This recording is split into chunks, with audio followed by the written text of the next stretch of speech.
good after such a long time, and I'm going back a long way here. I suppose it all started when my late father became interested in building a crystal set. Of course, I was too young to build a crystal set at that time, but I remember him fiddling about with it. And to be fair, I remember seeing the finished product, and he made a very, very nice job of it. Of course, my father, being an engraver and being a craftsman of a very high order, made a beautiful job of it, and I say it was his pride and joy. But as time went on, as the years passed, he got interested in valve radio. And he built himself a very nice three-valver, a straight set as we used to call it in the days. And of course, I suppose I would be looking at this thing saying, oh, I'm sort of interested in this, you know, maybe I could have a go at it. Of course, I had to wait my time because I had no money to buy any components for a start, and I just had to do it the hard way. And I think I really became interested in wireless, as it were called at that time. This was me just getting an interest. Now, a lot of people might not understand this, but in the early days when my father was making a radio, the magazines were at it, you know, magazines like Popular Wireless, Practical Wireless, all the current magazines. And of course, they were on a good thing because they were, from time to time, getting designers to design sets, and they would say, oh, it's only available in Popular Wireless or whatever magazine. And of course, because people could not understand a schematic diagram, they got inside the magazine every month a big blueprint which they folded out. A blueprint similar to what one got in a big engineering shop, where you look and say, oh yes, this goes up here, and so has the engineer done this bit. And of course it was full size.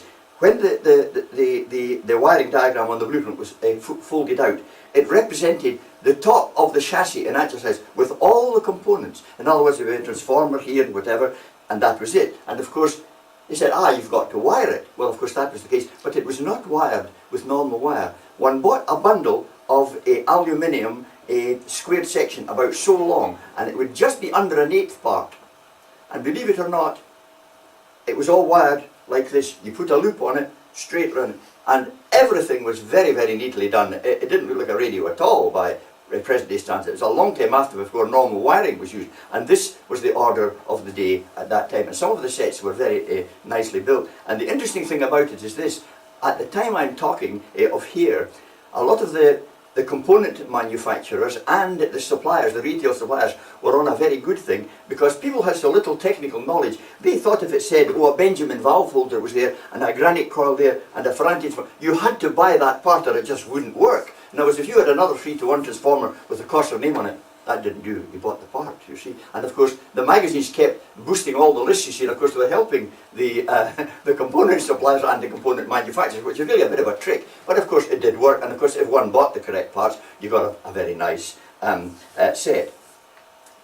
A lot of the magazines at the time, in the early days here, they had various contributors. One, John Scott Taggart, he made sets, and I see David shaking his head there because he remembers them well, I'm sure. And he started with the first set which he described in one of the magazines. I cannot tell you whether it was the Popular Wireless or the Practical Wireless, one of the magazines. And the first set he designed, he called it the ST100. And from the time he built and designed the first set which appeared in the magazine to the time the war was just coming, he was up to the ST900.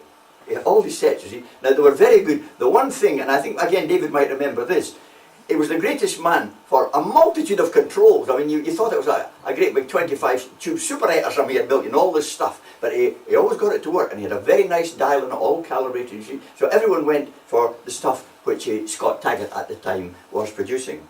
One very interesting thing, little did I ever think that I would have any connection with Scott Taggart again. And during my RAF service in the Second World War, we both served on the same technical wing. And when someone said to me, it's Scott Taggart is here, I said, I know him. Because they didn't know who he was, you see, and that was it. But he was very, very popular. Now, my family moved to Riverside, and a neighbour who was unfortunately unemployed was very, very keen on home construction. And I used to go in, I was only a boy at the time, of course I used to go in and give him a hand, and of course I had really no technical knowledge at all, I was just interested. So I used to help this fellow, Ted, putting things together and doing odd things for him, and I must admit, I learned a lot from him, and when I think of it now and look back, it served me in good stead in later years. Component suppliers, they were, as I say, on a good thing, because once radio started, once they were past the crystal set, era, a lot of the component manufacturers really got a lot of very, very good business. And there were many, many component suppliers. For instance, believe it or not, we could go to Clydesdale in Stirling. Clydesdale had a shop in Barrington Street in Stirling, right opposite the entrance to the Thistle Centre. And it was an Aladdin's cave. Duke Harrower told me about it when I was a boy. I used to go up there and I used to look in the window. I had no money to buy anything, but I could tell all the parts, you see, and everything, you see. And it was wonderful. You could buy valves in there brand new for 4p. I mean, they worked. They were still in the box. But they were wonderful things they offered. And beautiful tuning capacitors, things like this, you see. So when I got interested in this way, I also discovered, of course, Clydesdale had a main branch in Bridge Street in Glasgow. And if they didn't have the odd part in the Stirling shop, one could go to Bridge Street. But there were many, many other manufacturers. Now, one of the big ones in England was Raymart, or Radio Mart as they first called the firm, but he called it latterly Raymart. It was founded by G5NI, a fellow called Bill Nightingale, and he was really in it in a big way. He was mainly interested in components, but he was also an agent for many, many of the big American companies like National and Hammerland and whatnot, and he was very, very good for spare parts. And anything you sent for, invariably it came by return. He was very, very good. But of course there were other makers other than Bill Nightingale. You got Eddystone and as I say, various other. In fact, I think I made a little note here. Yes, there was Eddystone, of course, and they are probably still on the go today. Premier Radio, they were a great supplier in London of parts. And this dial you see on here, they were one of the main agents for that dial. It cost the sum of 8 and 6pence, brand new at the time, and it's called a utility dial and it's still marked on it. And it was a very, very good dial because the inner section of it is direct drive and the outer one is a 100-to-1 ratio. And it was nearly built into all of the amateur band receivers in this country up to 1930, the home-built sets. As I was always keen on hearing foreign broadcasts, I became interested in the short waves. By a stroke of good luck, I became friendly with Dick Harrower. Dick was the youngest of the Harrower family. We were boys at school, you see. And Dick one day, in his wisdom, invited me down to the Harrower house at Forth Bank, you see. And when I got round the back of the house, I happened to look up and I noticed this aerial, and I've possibly told some of you this story before, so I hope you'll bear with me if you're getting a repeat of it. And I said to Dick, "What is this?" "Oh," he said, "that's my brother's aerial." I said, "What does your brother do?" "Oh," he said, "he's a radio ham." "Oh," I said, "I'm interested in wireless." He said, "When my brother comes home, I'll ask him, and I'm sure he'll let you see his set." Well, a day or two later, I was down again at the Harrower's house, and Doug appears, which I had never met him, you see, and Doug says, "Right away, I'll show you my set." Well, for want of a better way of putting it, that was me on the slippery slope to becoming a radio ham. That started me off. And Doug was very, very kind to me, I must say. He was awfully good. I mean, I couldn't have had a better fellow to give me a sort of initial start, you see. The aerial Doug had at that time was, as I said, this is what fascinated me. I had never seen a 600 ohm open wire line before, you see, and of course Doug explained all about it and what it was, you see. And of course Doug's call in the early days was G6NX. And when the GPO made Scotland GM, Doug's call, of course, became GM6NX, the call which the club holds to this day in Doug's memory. At this time, various hands were operating in Stirling. Jim Cooper, GMUD, 2UD, who eventually became Doug's brother-in-law. Doug married Jim's sister. And GM6RV, Bill Stirling, of great renown. And Willie McCallum, GM6VI, who was a managing director of the Stirling Observer. And of course not forgetting GM6NX. Every one of them helped me so much, and I have a lot to be thankful for their help, and I'm really in debt to them. Then came GM3OM, Oliver Derrick, and of course GM5IR, Tom Ray from Upper Bridge Street, and of course we used to get a lot of visits from Bob Calder to BRA in Doon. Bob was very, very keen. Two of my other school friends at this time became interested in shortwave listening. One was Len Waters, who unfortunately was killed in action in the Royal Navy in 1942, and the other, Tom Irving, who became a GM2FJT and is now G2FJT in Isle of Wight. He lives in Cowes and he's long since retired. And of course, we have been lifelong friends since our school days, and I think probably it was our amateur radio which kept us together. At this stage in the proceedings, I was down at the Harrower's house a great lot with Dick. And of course, Duke could see I was really interested, and I was sort of maybe scrounging a bit, and Duke said, look, I'll give you some parts, and you can build a little set and try it and see what you can make of it, you see. Well, I always remember it. He gave me all the bits, and he sort of showed me what to do. And I do remember, when I looked, he gave me two enormous, as I thought, enormous coils. They were plug-in coils, about that diameter, and they would be made with probably 16 gauge tin copper wire and space. It looked rather like a section of the final tank in a linear, you see. And they were the coils he gave me. They were made by iGranic. And here's an iGranic coil, a commercially made one. But this is a medium wave one, wound the same way, but much bigger. And he gave me the two lovely coils and the bases for them and everything. And I built the set. And believe it or not, I got it going first time. And I built it around the back of the Harrower's house in Dick Harrower's hut. He had a hut in the back garden, you see. So this was me sort of getting started. Now at this stage, Duke's QTH was on AC mains. He lived over there in Forth Bank, not so very far from here, but Duke had AC. But the whole town of Stirling was 230 volts DC, because we had our own power station in Colquhoun Street. The building is still there, but I don't know what's in it today. Now, as a result of this, Stirling had DC until the 1950s. In 1935, I got a copy of Popular Wireless.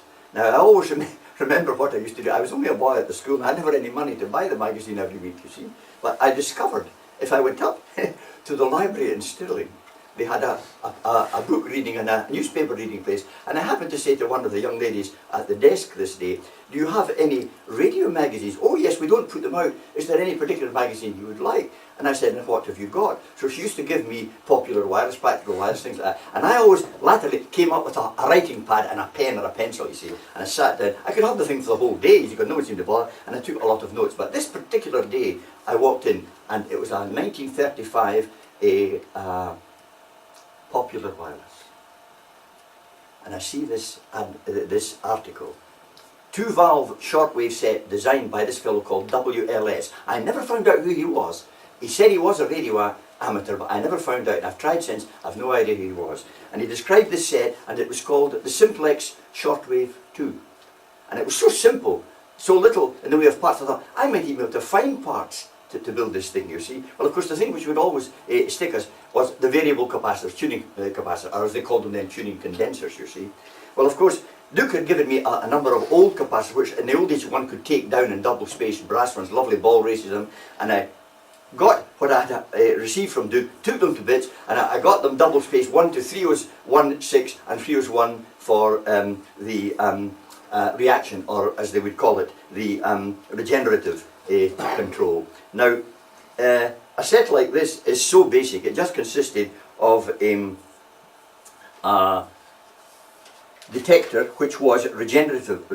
We didn't use the word regenerative then in Britain. We always referred to the control as reaction, and I'm sure David will remember that too.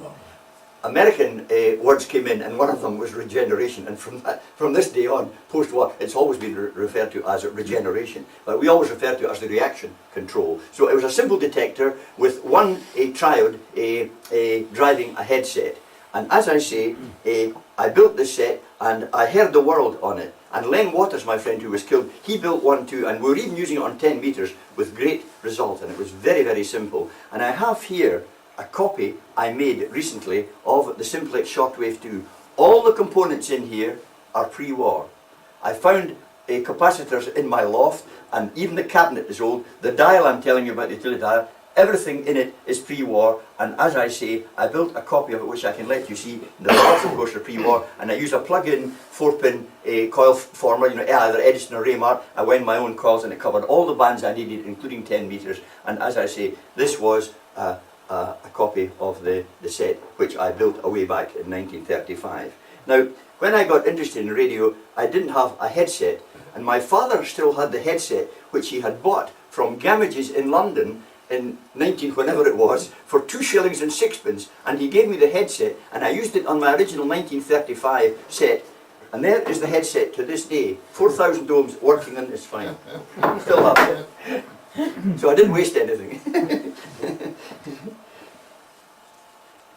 I should tell you, when I was using the original Simplex Shortwave 2, of course I had no AC mains, and of course battery valves, 2 volts for the filaments, and of course I needed some form of HT. So I made up a small power supply with a whacking great big smoothing choke and some capacity, and I knocked it down to about 100 volts for instead of a high tension battery, and it worked fine. It was very, very quiet, the set. But as I say, our problem was Stirling was on DC for such a long time. Tom Irving, G2FJT, was more fortunate. He didn't have to stoop to as lowly an equipment as this. His father gave him a present of an Eddystone all-world 4 kit. Oh, that was the razzmatazz. That was the last thing. You know, beautiful dial and lovely comparison. I thought when I spent all this time pulling things to bits and he had this thing going, and it really was lovely. But I must say, in the end, Len Waters and I, with our little Simplex 2, we could level peg with him. When he could hear the DX, we were hearing it too. We were still struggling with it and battling away. There was a great rivalry between us, you see, the 3 of us. And of course this made it awfully interesting. Now, as a result of this, of course, at this time I had no license, and I became a member of what they called the British Shortwave League. And they all got a number, and I was British Shortwave League number 528. And I think Len Waters, in the end, he came into the thing a bit later. He had something like 950 or something. So there's great rivalry, and I have a few QSL cards here, which I can show you of the days I operated when I was using something like this. For instance, the first card I ever received was from VO1J in Newfoundland, VS2AK in Kuala Lumpur in Malaya. A very interesting thing about this fellow was captured by the Japanese as a civilian in Malaya during the war and survived the war, and is now living, I believe, in Australia, and I've been in touch with him some time, but he's still alive. SU1KG, the pyramids. What date are they cards with the 37. Some of them were before that. 37, January 37, some before that, yeah. G6XM, a real old timer in England, Farnborough. ZS6 CZ, yes. I think he's put it on the back. Yeah, I don't know if he's written it on it. The VQ4 CRE Nairobi. He was using a very famous national receiver, by the way, called the Shortwave 3 or the SW3, which was very, very popular in America. Again, it was a regenerative set. He was in Nairobi. ZS1AX in South Africa. Lexington, Kentucky, USA. ZE1JE in Salisbury, Southern Rhodesia. G5AY, this was a card they had for the coronation in 1937, and G5AY, this fellow Albert Young, when Bill Nightingale closed his business, he bought him out, I believe, and kept the business going under his own name for many years, this fellow. And ZB1E in Malta, and he sent me a lovely picture of his equipment, this little photograph which came with it, and he signed it on the back with best wishes. That's the picture here. Now, this one is very interesting because he was a very, very famous Lithuanian. He was heard all over the world, one of the great DXers in Europe, LY1J, and he sent me his picture too. Now, I often wonder what happened to this fellow because, as you know, the Nazis got in there and we never heard any more about him. I have no idea what happened to him. But everyone used to work this fellow, LY1J. And here's another very interesting one.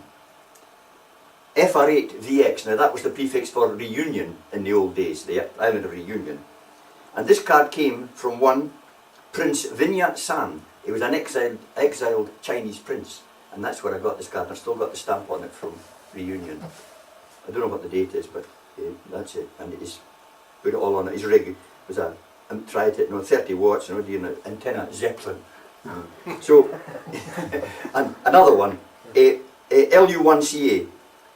That's of course from South America, and again it's a listener's report, 1937 on 14 megs. W7 AMQ from Oregon, and again he's put his thanks on it. Another one, FB8AD from Madagascar. Now I believe the prefix has changed for that, is that correct? It's no longer FB8. So that's just some of the cards I had there, which I found, which I had as a listener. And I can let you see the photos and you can look at them more closely once I finish my talk. I found here a picture my father had taken of my first simplet shortwave tube, and very primitive, and I've even got my letters which my father cut out for me and stuck on there, BSWL528, you see. And here I am sitting at the master radio here with my headset on, my pen, getting the DX, you see. So that was it. So we're always up to something. So I better see where I am now. Yes. Now, as a result of moving on, everyone who was really interested in becoming a transmitting amateur had to get what was called an AA license in the old days. Now that meant an artificial aerial. You got a license, but you were not allowed to transmit. You had to do experimental work because the license was entirely experimental, you see. This was the clause which they put into our British license at the time. Now, one thing which came out of this, when I got my AA license, I was 2 FVV, and when I became a full amateur, I became GM. You see, they just put that in front of it. You see. Now, the one advantage with the system in this country was this: when a British radio amateur with a full license went on the air, say on CW, he didn't send CQDE and his call. He had to send by the regulations test. Just as you use in a contest today. Every time you put a call out, you started it with test on CW. Now, there was an advantage there to the average British amateur, because before anyone had heard his call sign, the world could say that fella's in the UK, you see. They didn't have to wait for the rest. They would just hang on if they wanted a contact with a British amateur, and they knew. But that was the one thing we had to do, and it made us different. Even in the big contest, the WVE, which is now the CQ Worldwide, if you were on there, you were banging away test all the time, just your call and waiting on them, you see. So that was the one thing we had to do, but of course that changed when the license regulations were different. So once I decided to build a transmitter, Tom Irving and I got together, and of course we had to work out a way of getting a rig going on DC mains, you see. Now, I've got to be honest here, we're not talking in the powers we're dealing with today. When one got the first license, it was 10 watts. And you were a big wheel if you had 25 watts. Bill Stirling was a very, very big wheel because he had 50 watts, and Duke Harrower never had any more than 25 watts in all his career as a radio ham. So Bill was one of the chosen few. He was in the big time, you see. So this was it. I mean, that power rating I'm giving you might seem ridiculous by today's standards, but that's the way it was then, you see. So we managed. Anyway, Tom and I had to sort of do a bit of head scratching and get organised. Now, what are we going to do here because we're on DC? We couldn't get high voltage here. We couldn't use a transformer to get, say, 1,000 volts or whatever it was. And of course, we had another problem. How did we excite the filaments of our transmitting tubes? Well, of course, basically that was very simple. We just used the technique which they use in any AC/DC receiver. You just put the filaments in series, make them all the same current, and do it that way and put it through a big dropper. Of course, some of the tubes you're going to use for transmitting might have had rather high filament currents, you see. So again, I should be honest here. GM2UD, Jim Cooper came to the rescue. He said, Widdy, he says, pick a valve which has got a low filament current. Not high, but it'll still deliver the power, which means you'll need a smaller slider, you know, under the bench, you see, not a lot of heat. Well, Jim said the Type 41 was a very good tube as an oscillator, and you could use it as a doubler. And we said, but what about a final amplifier? Well, he said, there's a tube being produced just now, which has been designed by RCA, called the Type 48. Now, I discovered that the Type 48 was made in America for a special purpose. Farm radios in America and remote farms were all nearly 110 volt DC. They had no AC in the farms, you see, in the remote parts of America. And the farmers there used to like radios, you see, and whenever they put the radio on, they must have been outside in the barn or the byre, and used to turn the wick up, you see, and beat the living daylights out of the final tube, you see, and they were getting fed up replacing the audio tube in all the farmers' receivers. So RCA apparently got their heads together and they said, we'll have to make these guys a tube that will really last the pace. So they come up with the 48. Now it had a 40 volt filament at 0.4 of an amp, the same as the 41. So we could put them in series, you see.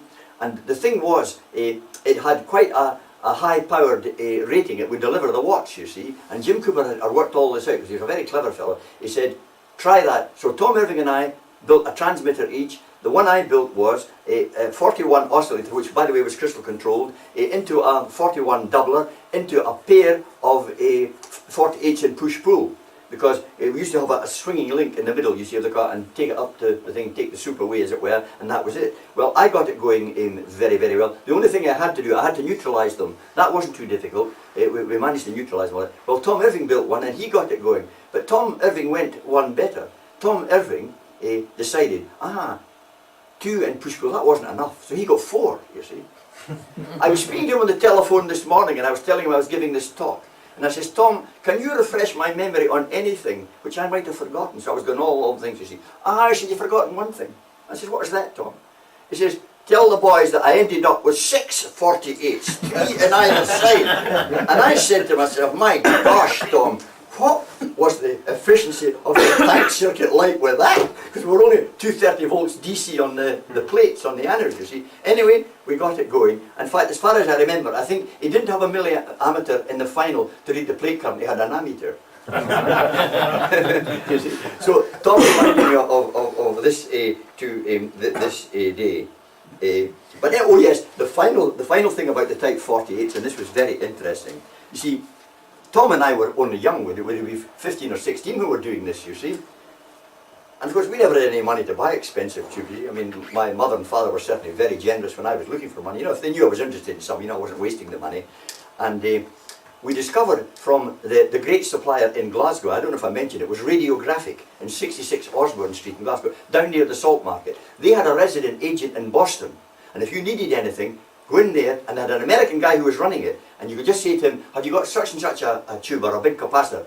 Hang on, no, we'll get it over for you. Well, of course, there were no jumbo jets flying in and out to the States. Everything came by sea. You'd usually get it maybe a little over a fortnight. They were very quick. Well, that was quick, well, we thought, you see, and they got the stuff to you. Well, we were in there one day, and we're looking for something, you see, and we happened to say, what's the price of your 48s, you see? And of course, you would see we were young, so we were probably paupers, you see. And he says, I got a good deal for you. We said, what's that?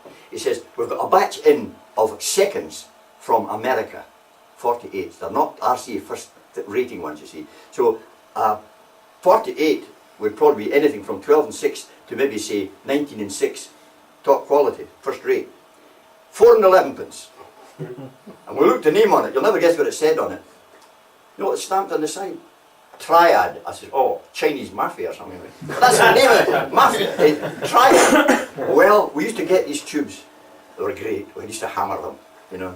And that's why Tom ended up with them. He was buying seconds, you see. So we had a hard time, but we managed. We just had to battle on because we had no AC. Now, the next thing which happened was GM2UD and GM5IR were also on DC. But they didn't use the tube which I'm speaking about, either the 41 or the 48. They might well have used it eventually. They used a tube called the M43. Now I think I've maybe told some of you about this before, but the M43 was a tube made by a firm called Ostergans in Austria. Now it had a 230 volt filament. You plugged it straight in, no dropper. Great, you see. But that tube would probably be about 19 shillings and sixpence for one tube. That was a lot of money to us, you see. So, I thought, what do we do here? Well, the Ostergrants tubes worked very, very well, and I know Jim Cooper and Tom Ray got them going. And I have here, there's an original pre-war list of the tubes, and I see it's marked on it there, M43. They've been studying it, and that came from Austria. GM2UD was a very, very good technical man.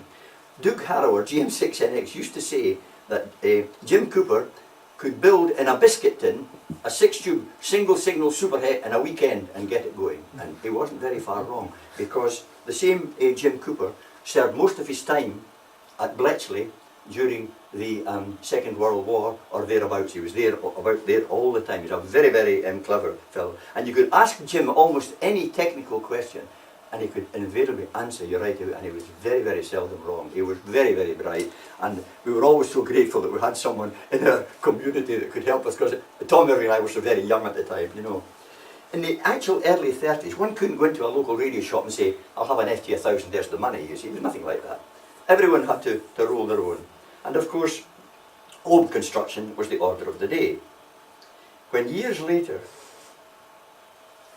when I had to use all my constructional experience to get a receiver and a transmitter going in Burma, when I was operating a ZZ2GS, my early experience in all this paid off. When I think of it now, I couldn't have achieved what I managed to do. I mean, I was probably the greatest scrounger in Burma for parts, I would never deny that. And I could lift something without getting courts-martialed for it, you see.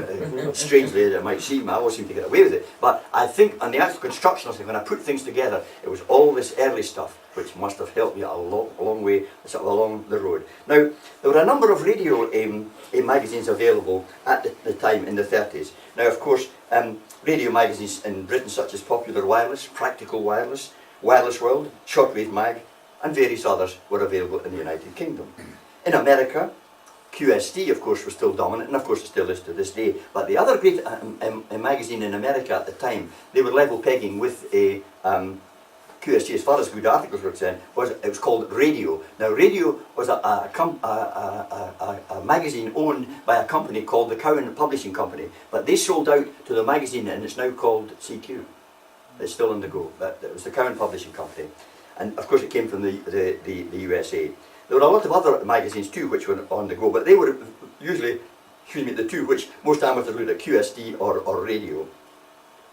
The ARRL handbook was also very, very popular because it was sort of the radio amateur's Bible at that time, because earlier on there was no RSGB handbook, but towards the latter part of 1938, the RSGB decided to make and publish a handbook, which they did do, and they were very, very lucky because it was very good. But when the war came, the British government gave them an order for thousands of them, and all the services used them.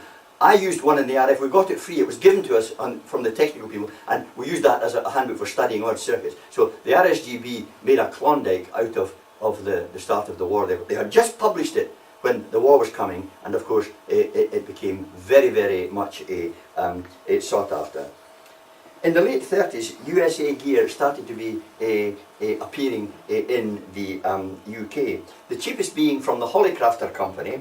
The Skybuddy, which was the simplest receiver they made, sold in the UK for the priceless sum of £9. Now, that was a very simple superette, no RF stage, very basic but fully calibrated, and it was an ideal start for a shortwave listener or someone just getting into the hobby. But of course there were many, many other manufacturers, and of course when one thinks about it, the people like Collins were there, but of course very few people in the world had money for Collins. Even in America it was very rare that you would get a lot of amateurs using Collins. But a lot of the other companies, National, were very, very popular, the people who made this, and as I say, you had a great choice, but again money was the problem, because at the time, and when I say this it might seem ridiculous now, the time I'm talking about, the dollar was standing at 4 shillings and 11 pence. It wasn't even 5 shillings. That was all they could get for it in the open market, 4 shillings and 11 pence, you see. So that was actually what happened. Now, Tom Irving and I were invited to GM6RV Shack in Bridge of Allen. Bill, of course, was one of the fortunates like Doug Harrower. He was on AC, and of course, everything Bill had was big. His final amplifier was a Gamatron HK354C. That was made by Heinz and Kaufmann, a massive tube, and they were eventually bought out by IMAC. Now, he had a lot of clever things in his shack. One thing I always remember, and only Bill Stilling could think of something of this, he had a window at the end of his shack here, and a long line with all his gear, his receiver here, but all the transmitters in the old days were breadboard and they were open, you see. Everything started from his oscillator right up to the final amplifier, and he had a window with 2 great big insulators on it, you see, for his 600 ohm line.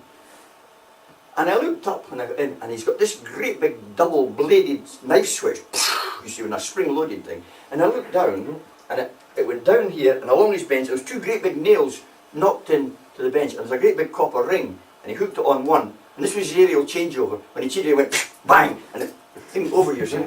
And many years later, when I was in the Air Force, and an American was fitting me with an American Irvin air chute, a parachute, to go on something.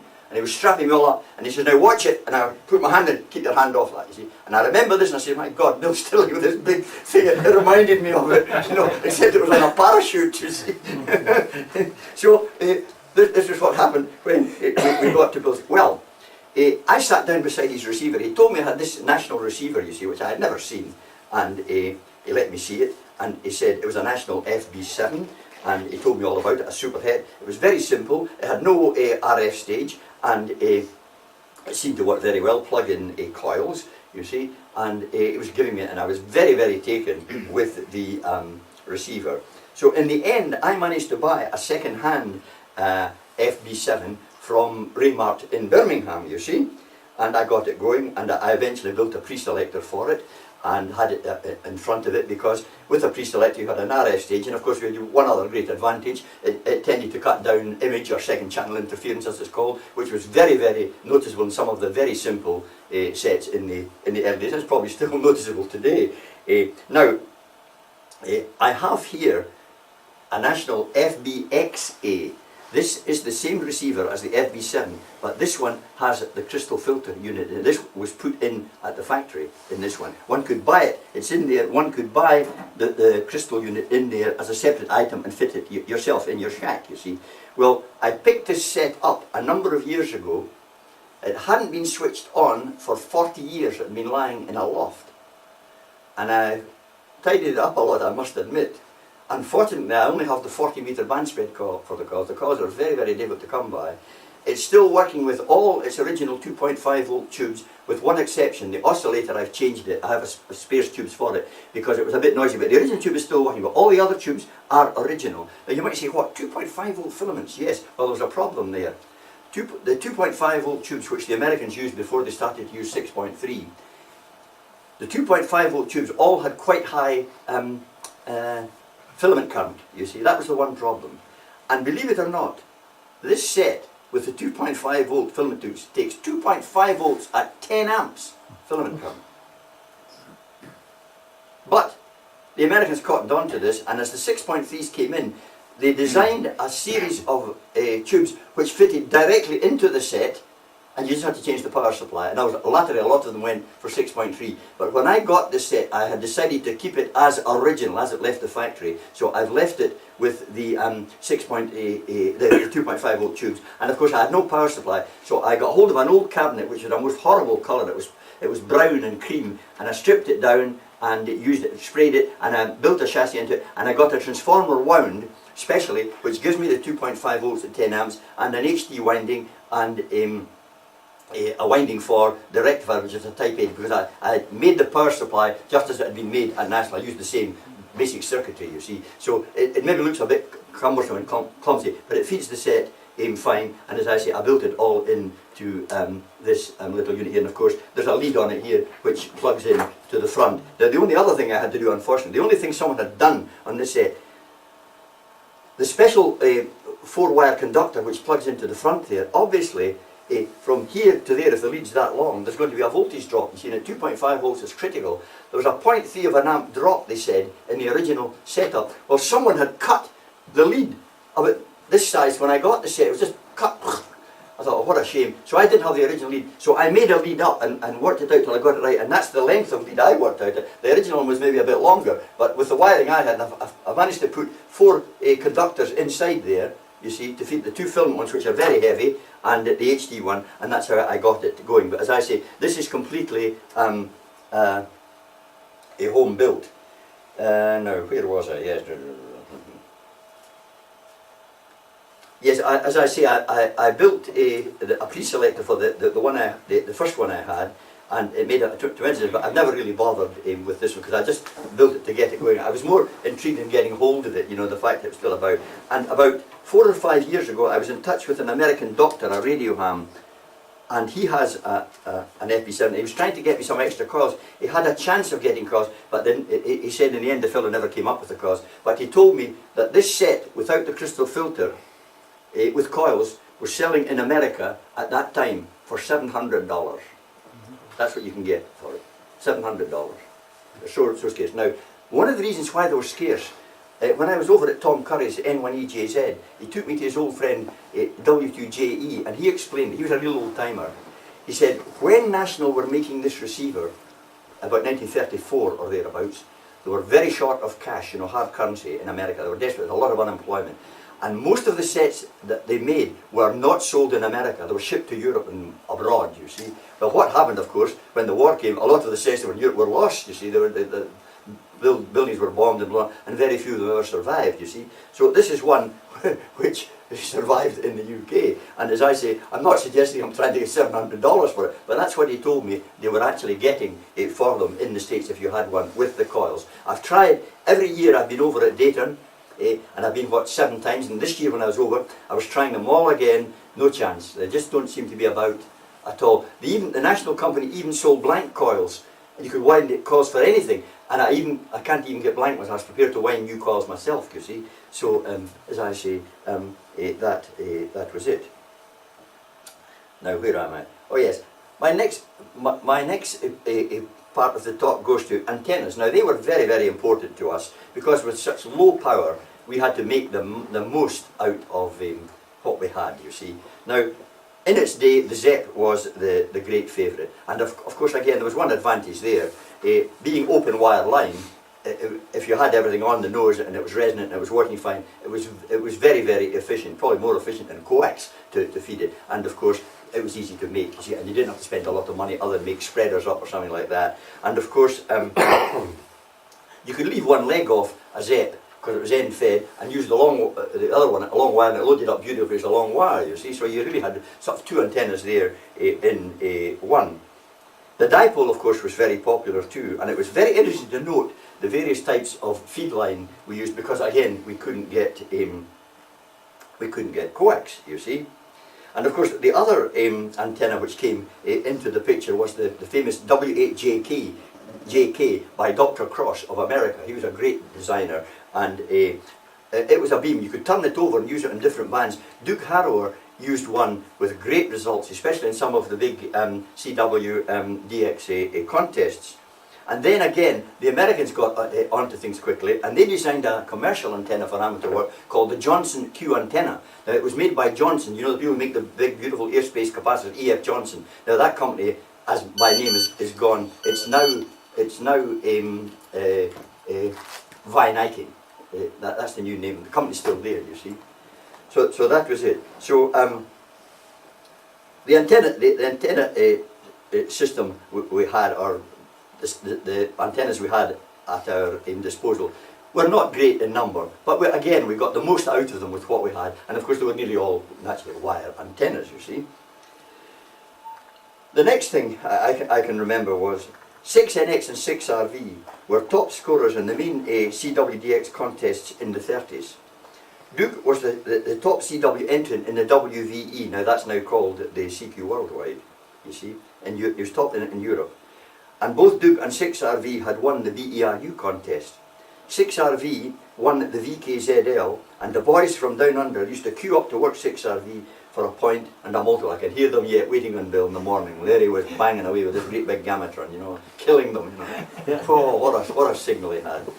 Bill was a comic in many ways. His father had a licensed grocer's in the main street in Bridge of Allen, and I'm sure I've told some of you this. And in the window, Bill said, they had a long tube like this, a glass tube, and 2 chrome ends, and it was a neon tube, and it said in it, W. Stirling Groceries, or licensed grocery, you see, but it was taken out of the window, and it wasn't in use, and Duke says, it's a neon. He hangs it out the window between his 600 ohm feeders, and every time he keyed the ring or spoke on AM, everything lit up. The street W. Stirling. So I think the neighbours got slightly fed up with him, but that didn't end it. When he had everything really cranked up, you see, and he was really going out for the big top score on the CW contest. All the neighbours knew that Bill was in a contest, you see. And I said to Duke once, how did they know, Duke? Because I was quite young at the time. She says, I'll tell you how they knew. The lights in the street just went up and down. He was keying the street lights. So that was Bill Stirling, a character, a character. Yes. On reflection, when I think of the days and I was using my Simplex 2, I remember the DX I was hearing. I recall hearing the great W6 DXer, W6 GRL, from Ventura in California. He and W6AM, Don Wallace, were the two top DXers in the world at the time. They were the big wheels. Everyone knew the pair of them, you see. Little did I think that I would give W6GRL his first contact with Burma when I was XZ2GS in 1946. It was his first XZ2QSO with Burma since the war started. And I got a mention in House DX in the QST. I always remember that. He put the thing in QST that he had contacted me and told all the boys in America where to look for me. I always remember that. It was very good, you see. I have a few photographs here, and I'm sure they'll be of interest to you. There's the ones I was showing there of me sitting back there. You can have a look at them. But I have a photograph here which Doug Harrower's wife gave me. I asked if she had any photographs, and the only ones you could find, the corners are broken off it, and I've had it enlarged to let you see it. But it's still all there enough to let you see. Now there's one or two very interesting things here. This must have been when he was still a G6NX, because my father cut out little letters for him and we put it on his microphone, you see, and it's still on it there. This is his rig. Now this receiver he's got would be about this size, about that, by about that. We need to have taken up all of this desk, and I better tell you how he come by this receiver. Doug had been using a very simple straight receiver, 3-valver, RF detector and output, you see, plug-in coils. But he thought, I'll go to something a bit more advanced, get a Super 8. And he's reading the Bull, or the Radcom as we call it now. And he noticed this fellow in Birmingham was advertising a set, you see, made by a professional engineer, with all the thing in it, all the bands, everything in it, S-meter, the lot, you see. And Doug made a deal with him and bought it. And this day, Mrs. Harrower, Doug's mother, said, there's a great big box outside for you, Doug. It was an enormous thing. It was actually an old bit of furniture they had turned over flat with 2 doors, and the guy had put this in it, and I gave him a hand to open it up, and young Dick's brother was trying to help, because Dick was a great person, trying to lift this damn thing out, you see. What a size. They luckily had enough room to get it into thing, but it was a wonderful performance, and it had been made by a G5 who was one of the top designers with Edison. It was a very good, and you know, inside that set, it had individual screen boxes about the side, like big biscuit tins, and you lifted the lid and changed all the coils. And it was a beautiful set.